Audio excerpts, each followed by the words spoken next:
Vous savez tous très bien ce qui est en train de se passer. Et on demande à Allah subhanahu wa ta'ala la fin rapide de ces hostilités et qu'Allah subhanahu wa ta'ala fasse régner la justice, la paix, la sérénité et la sécurité. Et je voulais juste simplement soulever 3 points par rapport à ce qui se passe, parce que j'ai l'impression qu'il y a beaucoup de personnes qui sont inattentives par rapport à ça. La première des choses, c'est les moyens qui sont proposés un petit peu partout par rapport aux manifestations, le fait de sortir, crier, affronter la police, faire du désordre, etc. Tout ça. Les frères, barakallahu fikum. Pourquoi est-ce qu'on ne retournerait pas tous à la mosquée et on prie? On prie à la mosquée et on fait nos invocations. Et on demande tous ensemble qu'Allah Azza wa Jal, il mette fin à tout ça et que les gens y vivent dans la paix, la sérénité et la sécurité, que tout le monde puisse vivre une vie décente avec la permission d'Allah Azza wa Jal. Dans les mosquées, les rangs des prières sont vides. La mosquée est vide. La mosquée sonne creux lorsque les gens disent Amin. Mais lorsqu'il faut crier dehors, on est tous là-bas, on est des milliers, etc. Mais en fait, comment voulez-vous que la victoire elle vienne si nous-mêmes, en fait, on n'est pas correct dans nos obligations? Est-ce que, en tant que musulman, on ne considère pas que celui qui a capacité sur toute chose, c'est Allah, subhanahu wa ta'ala?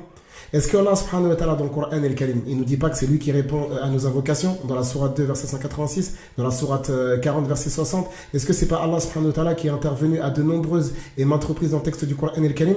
Et en fait, en réalité, on va vers des solutions qui sont bruyantes, tumultueuses, chaotiques, avec, comme vous le savez, beaucoup de débordements, beaucoup d'injures, beaucoup de grossièreté, alors qu'on a des solutions qui sont beaucoup plus légiférées, beaucoup plus religieuses et surtout beaucoup plus silencieuses. D'accord? Mais qui ne sont pas moins effectives. Et en fait, en réalité, vous voyez bien qu'il n'y a rien qui a changé. Pourquoi? Parce qu'en fait, les solutions et les priorités ne sont pas respectées.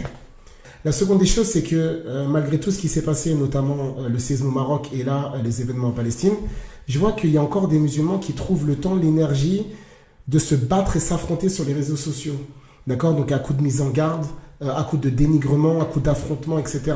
Alors que là, il y a des choses dramatiques qui sont en train de se passer, mais on trouve toujours le moyen de se diviser. On trouve toujours le moyen de se quereller. Alors qu'en fait, en réalité, on est tous censés suivre le même texte. Et quand il y a un problème, on doit revenir vers ce dernier. Sourate 4, verset numéro 59. Suivre le prophète sallallahu alayhi wa sallam. Savoir qu'on est des frères, sourate 49, verset 10. Et qu'on doit établir la concorde entre nous. Sourate 49, verset 10. Sourate 8, verset numéro 2. Sourate 9, verset 71. Par rapport au fait qu'on est allés les uns les autres. Et en fait, on ne prend toujours pas leçon. On continue à se diviser, on continue à s'insulter, on continue à se déchirer. Alors un coup, c'est un problème par rapport à des désaccords. L'autre coup, c'est par rapport au racisme. L'autre coup, c'est par rapport aux origines, les habitudes, les réflexes, les traditions, les coutumes. Je suis pas en train de dire que le faux ne doit pas être réfuté et que la vérité ne doit pas être établie. C'est pas ce que je suis en train de dire. Mais je suis en train de dire qu'il y a quand même une méthodologie et une pédagogie. Et on voit bien que même dans les moments les plus dramatiques, on n'arrive toujours pas à faire preuve de clémence, de patience, de miséricorde et d'indulgence. Et la troisième des choses, c'est que regardez les frères, comment la communauté musulmane se comporte de manière quotidienne, journalière. On est à droite, à gauche, les gens ils ne prient pas, peu, en retard, négligent, retardent, remettent à plus tard. La religion passe au second plan. Certains même se permettent de la dénigrer, d'en rire, de ne pas accepter le conseil, de faire passer les habitudes, l'orgueil, la tradition, la fierté, l'ego. Lorsqu'on leur parle communauté ou bien lorsqu'on leur fait un rappel, on se déchire, on s'insulte tout le temps, on est toujours en train de se taper dessus. On ne pense pas à la communauté de manière collective, vraiment chaque jour de l'année. Et en fait, après tout, vous attendez à quoi dans les grands moments? À quoi en fait vous attendez-vous? Toute l'année, en fait, c'est les mêmes combats, c'est les mêmes affrontements, c'est les mêmes réfutations, c'est les mêmes insultes.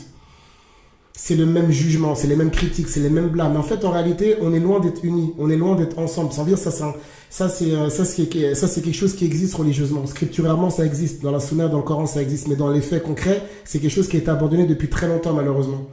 Et en fait, en réalité, c'est là où en fait on voit que la division, ça crée une faiblesse. Même en dehors de ce qui se passe actuellement en Palestine, par rapport à plein de choses qui se passent dans le monde, et même toutes des choses qui se passent dans le pays dans lequel on vit.